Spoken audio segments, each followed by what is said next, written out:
अरे मेरे भाई, 9 महीनों में तो बहुत कुछ हो जाता है। तुम एक पुल का काम भी शुरू नहीं करवा सके। हैरानगी की बात यह है, बीजेपी का एक विधायक मैंने देखा है, कल कोई प्रेस को संबोधित कर रहा था और उसमें यह कह रहा था कि कश्मीर की सरकार फेल हो चुकी है, तू पास हो गया, तू पास हो गया। सारा का सारा पैसा वो कश्मीर में ले गए और वो फेल हो गए और तुम पास हो गए, क्योंकि 28 MLA होने के बावजूद भी तुम 1 रुपया भी जम्मू खित्ते के लिए एलोकेशन नहीं करवा सके। इससे बड़ी बेशर्मी की बात क्या हो सकती है?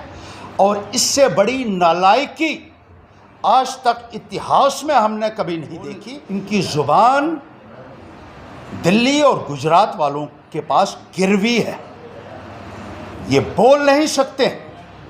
पूरे का पूरा पैसा सरेंडर कर दिया कश्मीर के सामने और जम्मू का नामो निशान मिटा। और जो MLA बयान दे रहा था, मैं उसको पूछना चाहता हूं कि तू कितना पास हुआ है अभी तक?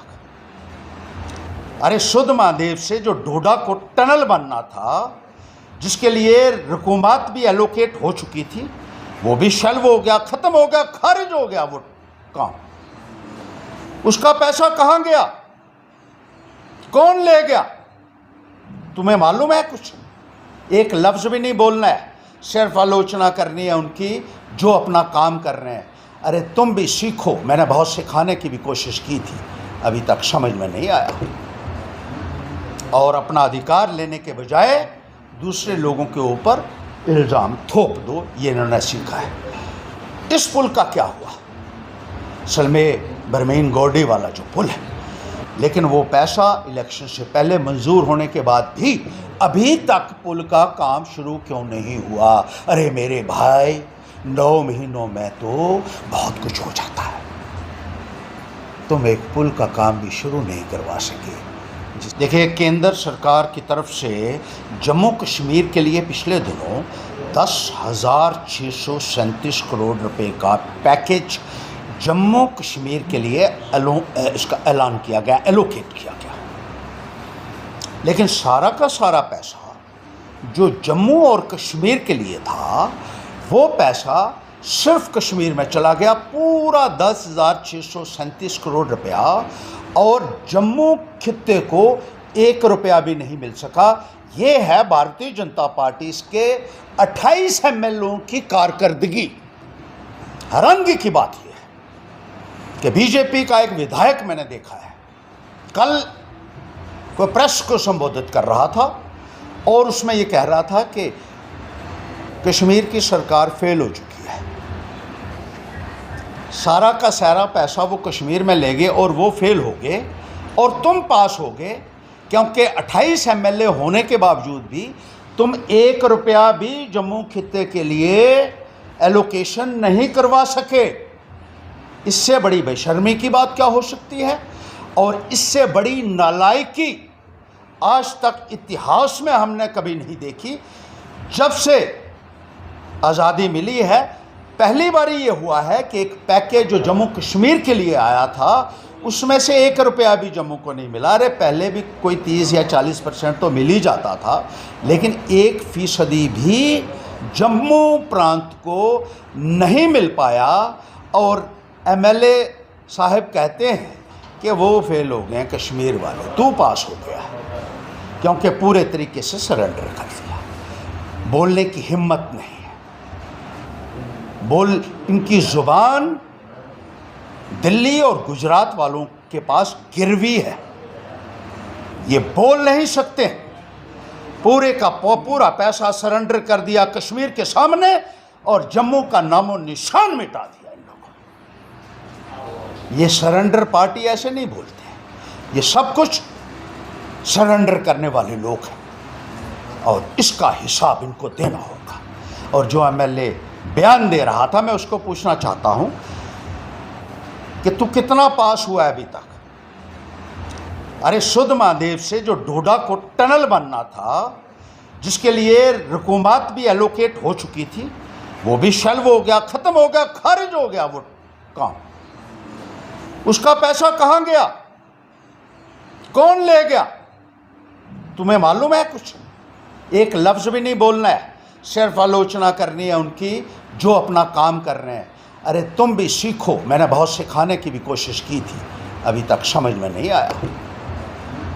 और अपना अधिकार लेने के बजाय दूसरे लोगों के ऊपर इल्ज़ाम थोप दो, ये इन्होंने सीखा है। इस पुल का क्या हुआ? असल में बरमीन गोडी वाला जो पुल है, जिसके लिए पैसा इलेक्शन से पहले मंजूर हुआ, मैं खुद गडकरी साहब से मिला और नितिन गडकरी जी ने मुझे चिट्ठी भी लिखी थी, जो मैंने सर्कुलेट भी की थी, प्रेस को भी दी थी, लोगों को भी दी थी कि गडकरी जी से मेरी मुलाकात हुई। उन्होंने मुझे ख़त लिखकर ये कहा कि इन कामों को आने वाले वक्त में हम जल्द से जल्द करने की कोशिश करेंगे। लेकिन वो पैसा इलेक्शन से पहले मंजूर होने के बाद भी अभी तक पुल का काम शुरू क्यों नहीं हुआ? अरे मेरे भाई, 9 महीनों में तो बहुत कुछ हो जाता है। तुम एक पुल का काम भी शुरू नहीं करवा सके, जिसके लिए इलेक्शन से पहले ही ऐलान हो चुका था। चनैनी के लोग आज त्राहिमाम कर रहे हैं, बिजली, पानी, सड़कें, और सड़क, ये पैसा जो डेवलपमेंट वर्क्स का पैसा है, इस पैसे को मिस अप्रोप्रिएट किया जा रहा है। ज़मीनें के ऊपर कब्जे किए जा रहे हैं, शुरू हो चुके हैं चनैनी के अंदर। तुम्हें हिसाब देना पड़ेगा जो जो बेईमानी करेगा। मैं अफसरों को भी कहना चाहता हूँ और इस विधायक को भी कहना चाहता हूँ, एक एक पाई का हिसाब लूँगा।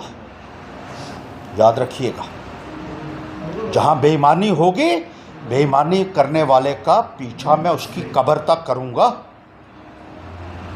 लोगों को अपना हक चाहिए, उनको अपना अधिकार चाहिए, उनको अपने राइट्स चाहिए। उनको वंचित किया हुआ है बुनियादी सुविधाओं से,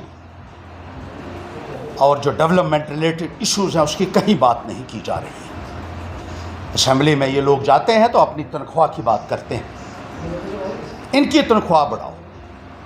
जिनकी बढ़नी चाहिए उनके बारे में कोई बात नहीं होती। डेली वेजेस का कोई जिक्र नहीं। अरे पीएचई के डेली वेजेस कई सालों से उनको सूली के ऊपर आपने एक तरीके से लटकाया हुआ है। 11 साल पहले भारतीय जनता पार्टी ने ये वादा किया था उनको पक्का करने का, और उन्हीं की सरकार रही यहाँ। केंद्र में भी बीजेपी के, और जम्मू कश्मीर में लेफ्टिनेंट गवर्नर के माध्यम से ये यहाँ के निज़ाम को चलाते रहे। नहीं हुआ, आज तक नहीं हुआ। 28 MLA पीडीडी के, बिजली डिपार्टमेंट के डेली वेजेस जो हैं वो कड़कती हुई धूप में प्रदर्शन करते रहे, भूख हड़ताल पे बैठे, कोई उनकी बात सुनने के लिए तैयार नहीं। मैं लानत मारता हूँ ऐसी नुमाइंदगी को जो गरीब की बात करने के बजाय अपनी तनख्वाह की बात करते हैं, जिनको ये एहसास नहीं है कि गरीब के घर में चूल्हा कैसे जल रहा है, ये डेली वेजर अपने परिवार का पालन पोषण कैसे कर रहे हैं, इनकी रसोई कैसे चल रही है, इस बात की इनको चिंता नहीं। चिंता है तो सिर्फ अपनी कि हमारी तनख्वाह बढ़ाई जाए, ये कहना है इनका। ये हाल है इन बीजेपी के MLAs का। इनको जवाब भी देना होगा, हिसाब भी देना होगा, और हर्षदेव इनको कटघरे में खड़ा करेगा आने वाले वक्त में, याद रखिए।